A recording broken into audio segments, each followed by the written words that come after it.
Kaning gabi na, no, makadungog ta sa pulong sa Ginoo. Nata sa ikalimang adlaw, nagsaysay kalabot sa maayong tawo, nagkinahanglan pa o kaluwasan. Amen. So tumison, ang maayong tawo, nagkinahanglan pa o kaluwasan. Amen. Subot pasabot, dili lang di ay maayong tawo o dautan tawo. Itantanan ang hinanglan o kaluwasan. Amen. Nexon, ang maayong tawo, di pa po pasabot na luwas na yun siya. Ang maayong tawo, bisan pagmalantaw ni mo, nga nindot kay manulte. Nindot po kayo behavior. Sa society mga igsoon, as long as you are good, pinakabililon kay ka society. Pero sa pamatigayon sa Diyos, sa iyong nadring, ang maayong tao nagkinahanglan pagyud og kaluwas. Luwas nato mga igsoon. So ang ato mga dalunggan, ato'y pataling mo gadto sa pulong sa Ginoo. Kaya ang pagtuo sa Romans chapter 10 verse 17, ang pagtuo nagikan yun siya sa pagkadungog. Amen. Kaya ang pagkadungog nagikan yun siya sa pulong. Amen. Anong naata diri karon? Amen. Anong naata sa kalibutan? O bisan pa magmaayong tao ta, masayo ta maigsoon nga nanginahanglan pata o kaluwasan. Amen. Then sa nyuman may kaluhan, ingon sa diri, ang maayong tawo. Unang example na maigsoon, o example na diri, si Cornelius. Usa ka Diyos nun, o pasabot, usa ka maayong tawo. Siya o ang iyang panimalay na hadlok sa Diyos. Amen. Kanunay siyang nangatag og limos sa mga kabos. Nagampo siya sa Diyos. Gilungog sa Ginoo ang iyang pagampo. Ang tanan nga 5 ka punto. Sa ibabaw, nagpamatuod nga si Cornelio, usa ka maayong tawo. Amen. Kaning 5 kagibot pasabot mga igsoon, nga si Cornelio, maayong tawo, iyang pong panimalay na hadlok sa Diyos, o siya sa kanunay nangataw limos sa makabos, nagampo sab siya sa Diyos. Ginungog sa Ginoo ang iyang pag-ampo. Pasabot na isang muna ang 5 ka punto nga nagpamatuod nga si Cornelio maayong tawo. Amen. Pero si sumpay na dimensyon, apan dili siya usa ka naluwas nga tawo. So makita na to ni Mike, so siya maayong tawo. Nganong ningo man siya diri nga wa pa siya gyud naluwas. So sa numerical to, diri gyud ni siya masaysay. So ato makita mga igsoon nga unang-una gi-introduce nga maayong tawo nang hinahanglan pa o kaluwasan. Amen. O kung sa example nga ni si Cornelio. Subot pasabot na even though si Cornelio sa Acts chapter 10, tawag ko siya centurion, di ba? Makita ni mo nga maayo kayong tawo. Hadlok sa Diyos, nagtingwa sa Diyos, nakasing-kasing nga doon ay tingwa ang mangita sa Diyos, pero anong mingo man sa diri nga wa pa siya maluwas. Kasi Cornelio usaman ka maayong tawo. So, sunod-sunod ani nga kani nga mensaya, atong masayran nganong wala pa siya maluwas. Pero before that mga igsoon, ato ning ipadayon. Nang sa diri nahadlok siya sa Diyos. Apan wala siya maluwas. Kanunay siya nangatag og limos, apan wala siya maluwas. Nagampo siya sa Diyos, o gilungog sa Diyos ang iyang pagampo, apan wala siya maluwas. Bisan gitubag ang iyang pagampo, gilungog sa Diyos ang iyang pagampo. Pero anong makaingon man nga wala pa siya makaluwas. Ay wala pa siya maluwas. No? Bisan kita mga igsoon, maayot ang tawo.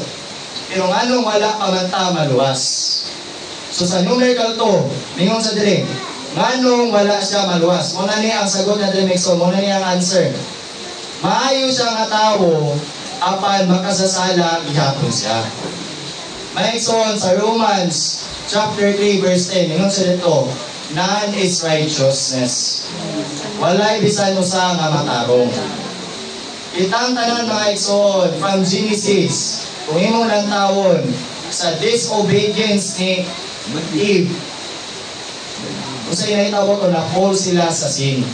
Sa Romans 6:23, ang wages of sin is death. Mga igsoon, maayo ta nga tawo o dili. Moabot ta sa sitwasyon nga kita po'y musunod ani. Pero mas bulaan ta nga namatay nga naluwas Amen. kaysa wala naluwas. Yes. Munang bisag maayo ta nga tawo, kinahanglan gyapon tang maluwas. Amen. Sa four gospel mga igsoon, even though na ay mga religionista dira nga gitawag tong Parisiyo, maayo kayo sa kasubuan. Pero imong natawon, ang ilang pagkamatarong subayra silang kaugalingon. Kinahanglan gihapon sila o kaluwasan. Amen. Bisan kita mga igsoon, kinahanglan gihapon ta o kaluwasan.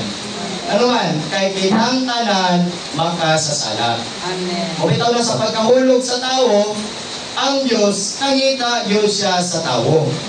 Kay even though mga igsoon, kasi Cornelio o kita, bisan makasasala, ang Diyos nangita na to. Amen. Sa Matthew mga igsoon, imunang taon dira, sa ministry sa atong Ginoo, naa siya taliwala sa kangit. Nangita sa upat kabuok na disciples siya. Muna to silang si John, muna po to si Peter. Makita niyo to mga disciples, ipangita gyapon sa Ginoo bisan makasasala sila.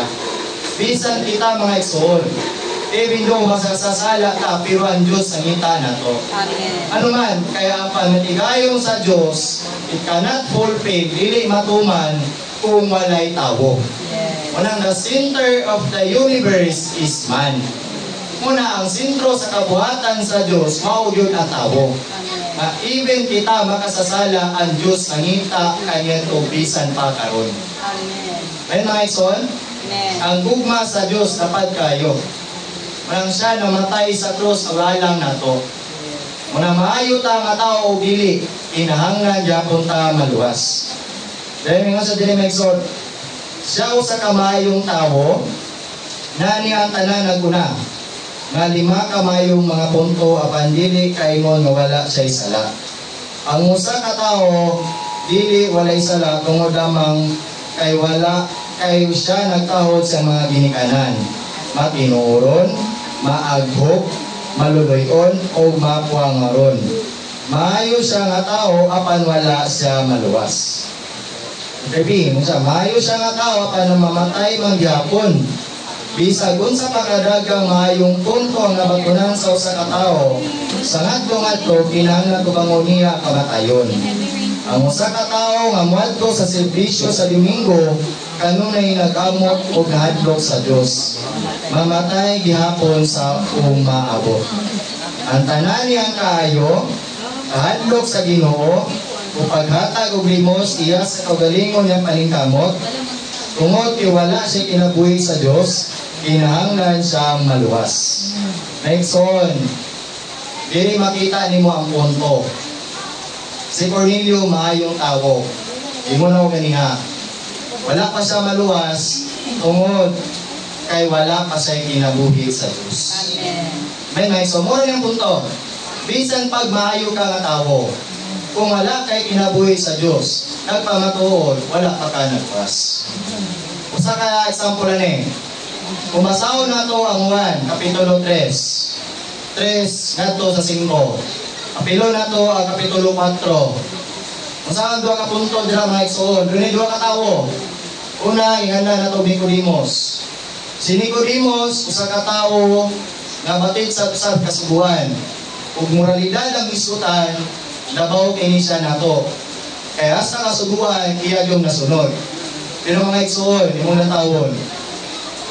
Unsa may punto dito sa 1:3:5, ipanganak siya pag-usab, makasulod siya sa gingharian sa Dios.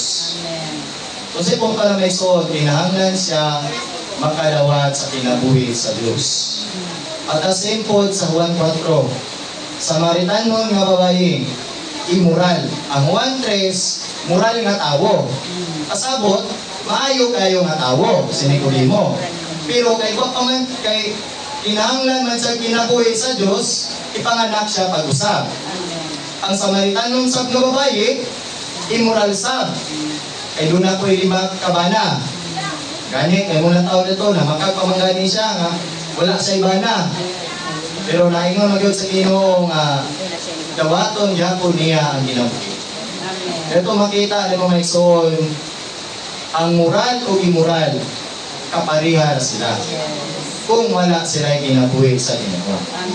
Kung imo lang tawon sa tawanon atong konsepto, kung moral o immoral, maayong tao dili maayong tao, pag moingon tag maayong tao, precious kay ni nato.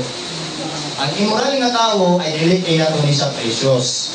Pero in the sight of God's economy, sa pamatigayon sa Diyos, sa tubangan sa Diyos, kaparihas na sila mga igsoon.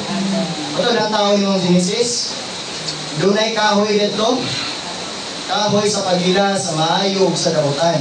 Wala gibulag dito ang maayo ug dautan. Pero kung moingon ka og kahoy sa kinabuhi, nga mo'y pagkaon sa tao nga gisugo sa Dios, lahi pasabot si parit siya mga igsoon. Dito nagpamatuod ang maayo ug dautan usara.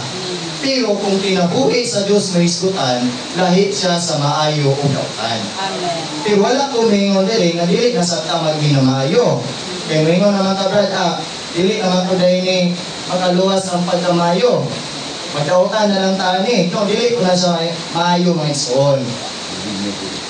Pag may namayo, gyapon ta. Pero, according sa kinabuhi sa sulod nato. Lugwa sa kinabuhi sa sulod nato nga paymustan. O na gani, kabisag moral o immoral, katong gingon ako ganiya sa 1:3 o 4, sa kapitulo sa 1:3 o 4, kinahanglan sila o kinabuhi. Maayong tao, dili maayong tao may son nang hinahanglan o kinabuhi sa Diyos. Ang God's economy is to dispense Himself into us. Ang kinabuhi sa Diyos sa 1 Corinthians 15:45, yung sa nato, the last Adam became a life-giving spirit.